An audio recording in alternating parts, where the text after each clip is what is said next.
बहुजन वंचित अघाड़ी की ओर से अमरावती जिला के लोकसभा उम्मीदवार गुणवंत देवपारे की प्रचार सभा में आए एमआईएम के मुखिया व हैदराबाद के सांसद असदुद्दीन ओवैसी ने भाजपा की नीतियों पर जमकर हल्ला बोला। इसके साथ ही उन्होंने सत्ता में भारतीय जनता पार्टी की सहयोगी शिवसेना को भी आड़े हाथ लिया और कहा कि एक वक्त में बाला साहेब ठाकरे के मजबूत कंधे पर शेरों की तरह बात करने वाली शिवसेना अब भीगी बिल्ली नजर आने लगी है। वह शिवसेना जो कि आंख से आंख मिलाकर बात करने की ताकत रखती थी, अब वह सत्ता के लिए लाचार नजर आने लगी है। शिवसेना अब बाला साहेब ठाकरे की तरह दहाड़ने वाली शिवसेना नहीं रही, बल्कि सत्ता के मोह में शिवसेना ने बाला साहेब के सम्मान को ठेस पहुंचा दी।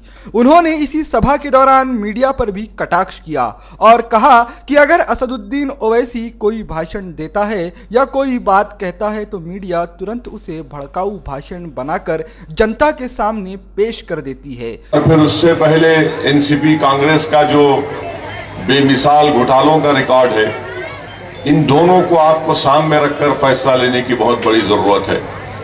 मेरे अजीज दोस्तों और बुजुर्गों, हिंदुस्तान के वजीर आजम, उनकी जबान से आजकल ऐसे ऐसे अल्फाज निकल रहे हैं कि किसी एक जगह पर अभी मुझे मालूम हुआ कि प्राइम मिनिस्टर मोदी ने जो संविधान पर, बाबा साहिब के संविधान पर ओथ लिए, उस पर उन्होंने आज एक बात कही थी कि फुला पार्टी का लीडर उस कॉन्स्टिट्यूंसी से इसलिए लड़ रहा है कि वहां पर हिंदू वोट कम है।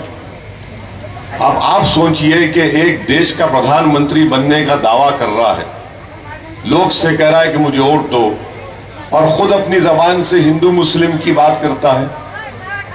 आप बताइए कि आखिर फिर हमारी जमहूरियत, हमारी डेमोक्रेसी, हमारा मॉडल कोड ऑफ कंडक्ट, ये इलेक्शन कमीशन कहां जाके रुकेगा? अगर हम भी शुरू कर दिए यहां पर, तो कल शाम तक, बल्कि अभी 1 घंटे से मीडिया शुरू कर देगा कि ओवैसी ने भड़काऊ भाषण दिया अमरावती में और ओवैसी ने यहां पर आकर आग लगा दी। मगर क्योंकि मोदी कहता है तो इनको लगता है कि इनके अब्बा कह रहे हैं, सुनना पड़ेगा। ये तो नहीं हो सकता ना। अगर मैं ये कह दूं कि भाई ये मजहब इनको दे दो, तो आप बोलेंगे क्या कह रहा है, क्योंकि इनके डैडी कहते हैं तो डैडी कहने से पूरे बच्चे थालियां मारते हैं। ये अजीब मिजाज बना हुआ है। और फिर आप बताइए कि कल तक वादा किया था कि 2014 में मोदी ने कहा था कि मैं 2 करोड़ नौकरियां सालाना दूंगा। हमारे हिंदुस्तान में 50% आबादी 25 साल की कम उम्र के बच्चे और बच्चियों की है। यहां पर जितने लोग मौजूद हैं, जहां तक मेरी आवाज पहुंच रही है, अपने दिल पर, अपने सीने पर हाथ रखकर सोचो कि तुम्हारे घर में भी तुम्हारी औलाद है। जिस शख्स ने वादा किया था सालाना 2 करोड़ नौकरियां देगा, आज अपने किसी भाषण में नौकरी का जिक्र ही नहीं करता। किसी भाषण में यह नहीं कहता कि मैंने इतनों को नौकरी दी। अपनी नौकरी बचाने के लिए हिंदू मुस्लिम की बात करता है। लेकिन देश के प्रधानमंत्री की सभा में क्या क्या नहीं कहा जा रहा, किस तरह के शब्दों का इस्तेमाल किया जा रहा है, लेकिन मीडिया वह सब कुछ नहीं दिखा रही। शायद मीडिया के आंखों पर पट्टी बंधी हुई है। हिंदुस्तान के वजीर आजम ये कहते हैं कि मैं घर में घुस के मारूंगा। किसको मारेंगे आप? जब चीन का मामला आया तो आप टाई हो गए। चीन से जब मामला आया तो बोले हम सब्र से, पेशेंस से काम करेंगे। वो शैतान मसूद अजहर को चीन ब्लॉक करता है और मोदी बोलते हैं नहीं हम सब्र से काम करेंगे, घर में घुस के मारेंगे। किसको घर में घुस के मारे? प्राइम मिनिस्टर के घर से 40 मिनट के फासले पर बोटसी गांव में, गुरुग्राम में, एक क्रिकेट मैच के ऊपर एक घर में घुस के मारे। लट लेके मारते हैं और बोलते भाग पाकिस्तान। बताइए आप के 70 साल के बाद भी आप अगर किसी दाढ़ी वाले को देखेंगे, किसी का नाम आपसे मुख्तलिफ होगा तो आप उसको पाकिस्तान में भगाएंगे। जब मार रहे थे तो जिस घर में घुसकर मार रहे थे उस घर की छत के ऊपर तिरंगा लहरा रहा था। ये जालिम ये भी नहीं देख सके कि तुम जिस घर में घुसे उस घर पर तिरंगा लहरा रहा है। आप बताइए, हर महाज पर ये लोग नाकाम साबित हुए हैं। हर महाज पर गरीबों को बोलते, मोदी बोलता है कि मैंने लोन दिया। कौन सा लोन दिया आप? मुद्रा लोन बोलते हैं। मैं चैलेंज करके आपको बता रहा हूं, 90% लोन जो 15 करोड़ लोगों को देने का बीजेपी बड़ा बाजा बजाती है, सिर्फ 24,000 रुपये मिला। मिस्टर प्राइम मिनिस्टर, क्या 24,000 में अमरावती में चाय की बंडी लगती? अगर लगती तो लगा के दिखाओ, मैं तुम्हारे से चाय खरीदूंगा आके। 24,000 में चाय की बंडी लगती तो बोले नहीं, चाय की नहीं, पकोड़े की लगाओ। ये प्राइम मिनिस्टर, इनकी बातें। और ये देखो आप, गरीब को लोन नहीं मिलता।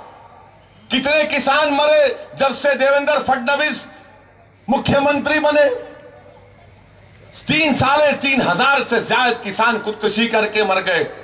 जब राष्ट्रवादी कांग्रेस की हुकूमत थी 10 साल, 11,000 किसान मर गए। किसानों को देने के लिए कुछ नहीं। प्राइम मोदी बोलते मैंने बीमा बनाई, रिलायंस को दिए 16,000 करोड़ रुपए, मिलता ही नहीं है किसान को वहां से। जेट एयरलाइंस डूब रही है तो हिंदुस्तान के वजीर आजम ने एसबीआई को फोन करके बोल दिया, मित्रों 1500 करोड़ जेट एयरवेज को दे दो। किसान को पैसे नहीं, 1500 करोड़ एक जेट एयरवेज को। बताइए आप, किसका पैसा है मिस्टर मोदी? ये किसी की बाप की जागीर नहीं, हिंदुस्तान के हिंदुस्तानियों का पैसा है, मगर गरीब को नहीं मिलता, जेट एयरवेज को मिलता है। और मेरे भाई, आखिरी बात यह है, शिवसेना के बारे में अब क्या बोलेंगे? उद्धव ठाकरे बोले थे चौकीदार चोर है, अब चौकीदार जिंदाबाद के नारे मार दे। इसके साथ ही उन्होंने गुणवंत देवपारे को भारी मतों से विजय कराने की मांग की और जनता से कहा कि शहर का नक्शा बदलने के लिए, भेदभाव को बदलने के लिए व ऊंची राजनीति को खत्म करने के लिए गुणवंत देवपारे का विजय होना बहुत ही जरूरी है। हमारे पार्टी के तमाम कॉरपोरेटर्स, मोअज़्ज़िज़ हाज़रीन इकराम, बुजुर्गान मिल्लत, मेरे अजीज दोस्तों और बुजुर्गों, मैं आपके पास इसलिए आया हूं कि अमरावती के पार्लिमानी चुनाव में आपसे गुजारिश करने आया हूं कि आप अपना कीमती वोट जनाब गुणवंत देवपारे साहब को दें। इसलिए दें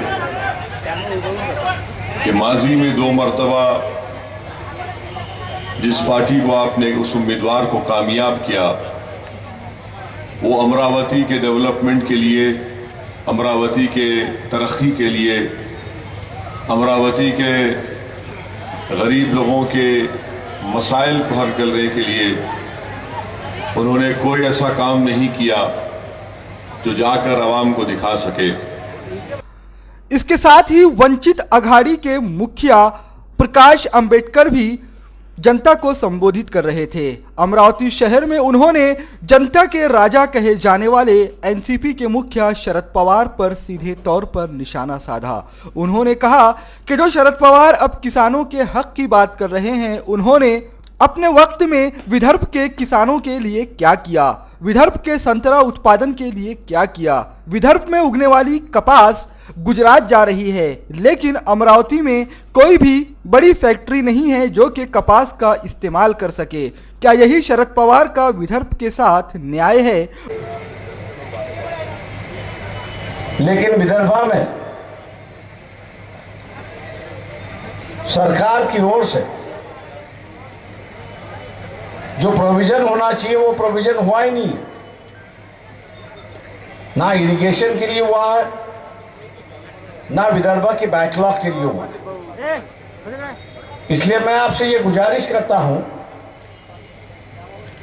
अगर ये 20 डैम शुरुआत होते हैं तो कई लोगों के हाथों को जो है वो काम मिल सकता है और एक इंडस्ट्रियल डेवलपमेंट भी यहां की शुरुआत हो सकती है।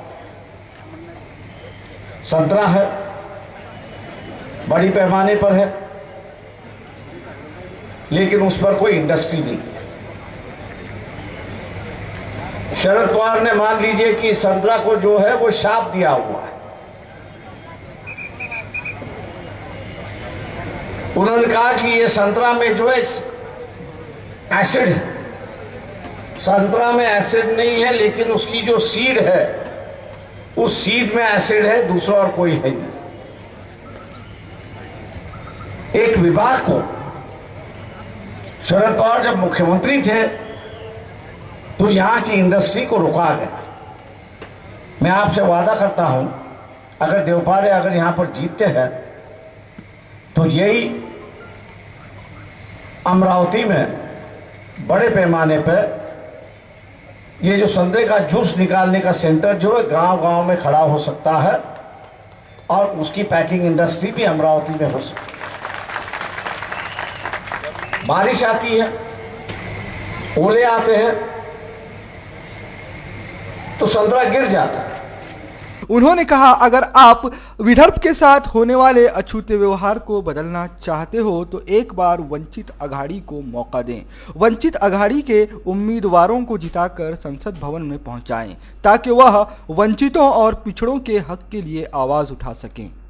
अपने बेटे को आमदार बनाने के चक्कर में इधर उधर के समझौते करते बैठे और इसलिए इस विभाग का जो है अविकसित रह गया और बस जो है वो मिस हो चुकी है। दोबारा से इनके गवर्नमेंट ने टेक्सटाइल को